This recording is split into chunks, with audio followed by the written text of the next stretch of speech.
play and really been a physical aggressor here. As you look at the total yardage numbers, that shows it.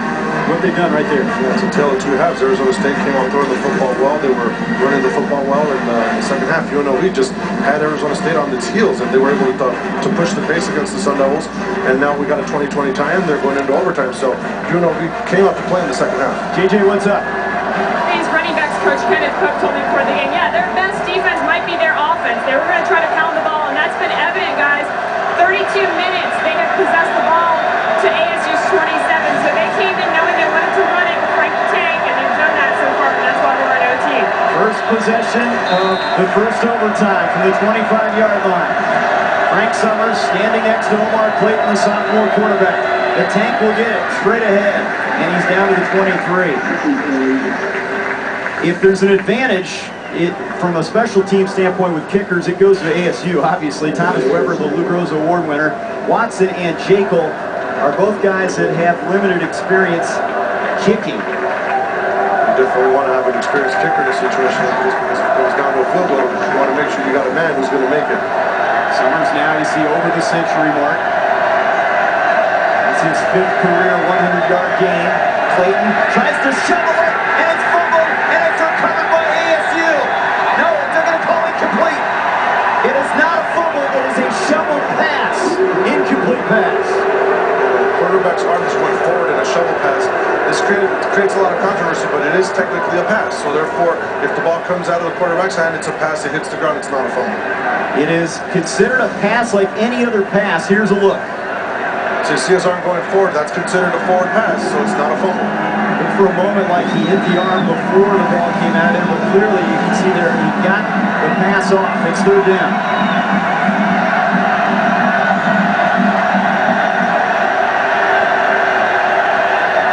Clayton, pressure coming, over the middle, catch is made. It's a first down grab to the ASU 10.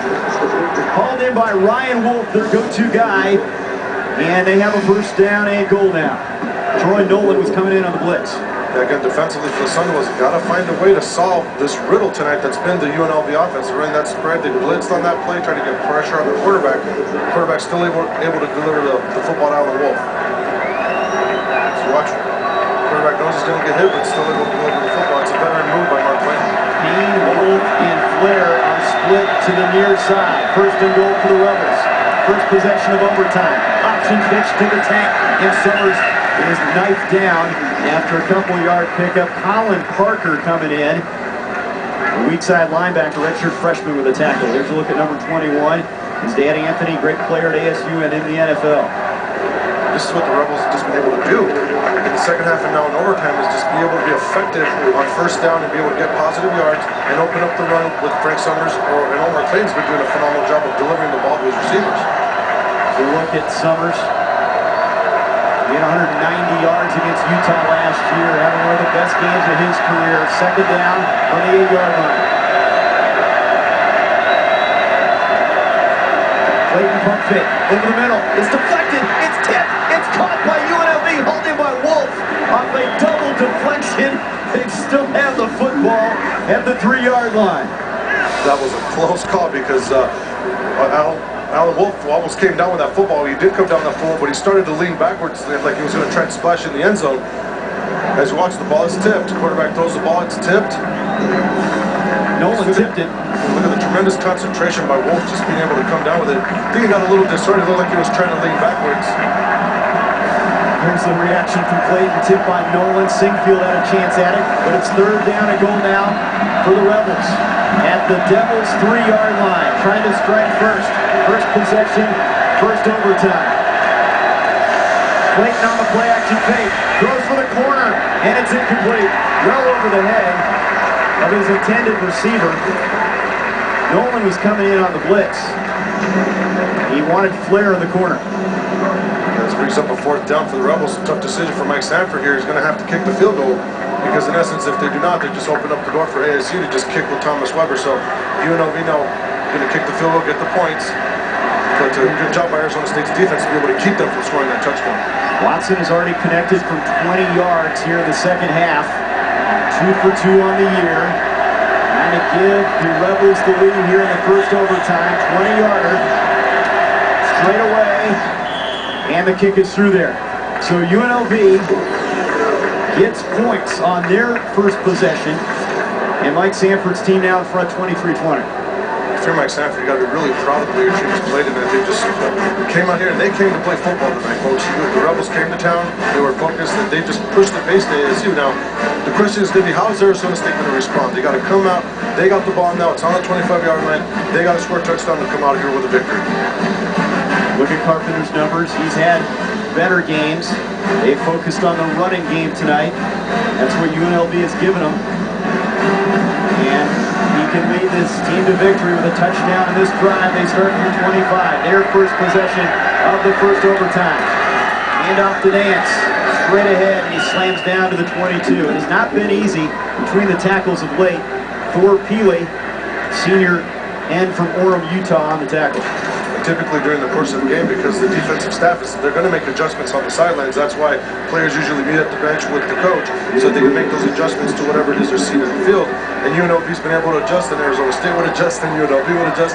That's why you see that flip-flopping back and forth as far as who's successful in gaining yards and then stopping. You see the Devils have done a good job in close games so far. There's a handoff to Nance. Conservative call. They get it in the middle of the field down to the 18. It sets up a third down and short from there. You don't want to turn it over. The game's over if you turn it over. That's the tricky thing here. You've got to at least put yourself in position with Weber, but now 3rd and 3. It'd be nice to move the chains, and you could do it on the ground here, but they've not done a good job on third downs tonight. The third down conversion is huge, 2 for 8. You're at 25%. That's really not championship football when you're not converting on third down. Gahan and Jones split right and left. Play fake. Carpenter rolling under pressure. Still rolling. Now he throws, and he throws over the head of Javon Williams, and it's 4th down, and here comes Weber. I'm sure Arizona State did not envision the game was going to end this way at this point, but UNLV again just pushing the pace on the Sun Devils and just not allowing them to get the big play. That's what's been missing in the second half is ASU's big playability. You haven't seen a lot of big runs, you haven't seen a lot of big catches, so UNLV's defensive staff has done a really good job of hunkering down this double offense. Thomas Weber has hit a couple field goals tonight. This one out of the hold of Danny Sullivan to keep this game going and send it to a second overtime. 35-yard attempt, middle of the field. Kick on the way, blocked! UNLV has won the game! UNLV has pulled off a stunning upset. Malo Taua with the blocked kick, and the Rebels have shot the 13th ranked Sun Devils 23-20 here at Sun Devil Stadium. My goodness, what a big win for Mike Sanford. Just unbelievable how this game folded for ASU in the second half.